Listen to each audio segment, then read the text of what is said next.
I had to work in McSchnoot. Oh, my gosh, which is the McSchnoot. name of the dead animal that was buried in my front lawn. I'm over it.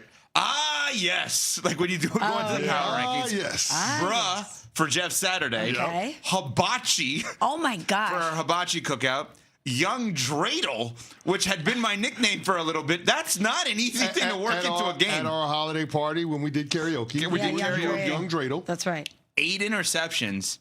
These last 2, I don't even remember how I got these in. Evan versus Cantina race. How did I get that into a sideline report? And this one, the Rams leaving St. Louis. I had to work into the broadcast. So would you have 9 or 10 different words or phrases? 1, 2, 3, 4, 5, 6, 7, 8, 9. 9 of them. 9. Okay, well, I'm going to nominate one word. It was kind of the fountainhead of all of this. Caterwaul was our very first word of the day. So I feel like that has to be worked in somehow. And it's easy because it's a loud howling sound, so you can work in fans or caterwauling from the stands. Caterwaul is not an easy word to work into a broadcast. What are you talking about? Well, if he's having to work in some of the words, you could say the fans are caterwauling after that touchdown. The opposing fans are caterwauling. We got to decide on this because the whole point that is awesome that ESPN Radio does is they insert our show into the game broadcast, and Freddie and Harry and Bart and Carlin and all these shows that ESPN Radio has done such a great job of inserting that in. But we got to be clear on that next week for the game on the 23rd. So I feel like this broadcast, this year's Boca Raton Bowl, I think you need to have around a handful of the words of the day because the degree of difficulty is ratcheted up. These are not things that are in our normal speech patterns. This is not in the lexicon of the show, right? Yeah. The phrases that we had last year, those are things that are unique to unsportsmanlike. Correct. This is something, even though we've done a word of the day on the show, listen for. we don't use these words every single show. Correct. So I think that a handful is fair and reasonable for this year's Boca Raton Bowl. What's the official name of the game? The Bush's Boca Raton Bowl of Beans. Okay, I'm not going to be able to say that, but I'm going to give you Well, it's my job. I'm going to give you every opportunity to go ahead and big it up. I want to like screw up on purpose and have Nuno, because Nuno yells at me in my ear a lot. Yeah. I want to have him, like I'm on the sideline, him screaming at me because they didn't work beans in enough during a broadcast.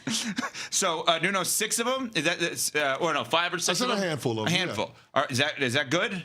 Yeah, a handful. Okay, a handful. All right. Let's say 1,000. Let's A thousand. A 1,000 word of the day. I think you should work that at 1,000. 1,000? 1,000. You got he's throwing Yeah. for Can I nominate 1,000 one more? yards. They got, like Kansas Lakers got beat by a handful yesterday, right? Mm-hmm. Wait a sececond. Then define a handful. I don't understand. 132, 119 That's is not a handful. That's an ass whipping. Without Wemby. I mean, I don't know if that's a handful. Yeah, that's an ass whooping. The Lakers may have a handful of issues, potentially, because of the fact that Rich Paul, who is amazing, the Clutch Sports Group president, he has a new podcast with Max Kellerman, Game Over on The Ringer, and he gave this assessment of the Los Angeles Lakers. This was before they lost to the Wemby-less Spurs last night, that they are not contenders. I personally don't think the Lakers are good enough to be contenders right now. Not right now. When you say contenders, what do you mean? I don't think they have enough to get to the Western Conference Final. I don't think they have enough to get to really contend. Okay, so let's take that in for a second. While that is not necessarily a bold statement because of the fact that Oklahoma City is just unbelievable. They won by, 48 last night, 49, and they were up as many as 53 in the quarterfinal game against the Suns. They won 138-89. Yeah. You have Oklahoma City. You have Denver. You have Houston. I think everybody would say in a big moment those teams are probably better than the Lakers. So saying they're not, and maybe even San Antonio when fully healthy, maybe. Saying they're not contenders for the Western Conference Finals is not really a bold statement. But when LeBron's closest public ally says that, it creates some waves of, why are you there then, LeBron James? Because you enjoy playing basketball, and he's still playing at a high level. He was 2 assists shy of a triple-double last night. And this guy's in his early 40s. Did you see that tomahawk dunk he had on Luke Cornett in the second quarter? He's still smiling at him. Yeah. I mean, listen, it's incredible. Scratch that. It's a damn miracle that LeBron James has been able to maintain this level of play for so long. I'm not saying why you're playing. I'm saying why you're playing on that team, I guess is a better If you're not word. going to compete for a championship. Yeah. Yeah, I agree with Well, that. his home is in Southern California. His son is on the organization. He plays for the Lakers. His other son is at Arizona. He'd like to be in proximity to his family comfortability matters a hell of a lot at this stage in your life. And I get it. Perfect world, you'd be able to have the location that you want and compete for a title. But the latter is just not going to be possible, especially when you consider what the Oklahoma City Thunder are doing. Last year, OKC set the record for point differential when it comes to margin of victory, and they're beating that mark or outpacing it this year. They matched the Golden State Warriors team in terms of wins through the first 25 games in the year that Golden State went 73-9. Mm-hmm. So when it comes to the bar to clear and your proximity to that, if you're on that Lakers team, you realize you're not close. The Lakers were one and done last year after finishing third in the Western Conference, and guess what? The reality of the situation is this. They're going to be the fourth best team in the West at best this year, and they're probably going to be one and done. And if that is the reality of the situation, it does surprise me that LeBron would just be fine existing in that, especially knowing he has such a finite amount of time left in his career. I know it is a legacy organization, not only just in the NBA and all of sports. I know his family is there. His business interests are there. His son is in the organization. Everything that you just mentioned does carry a lot of weight.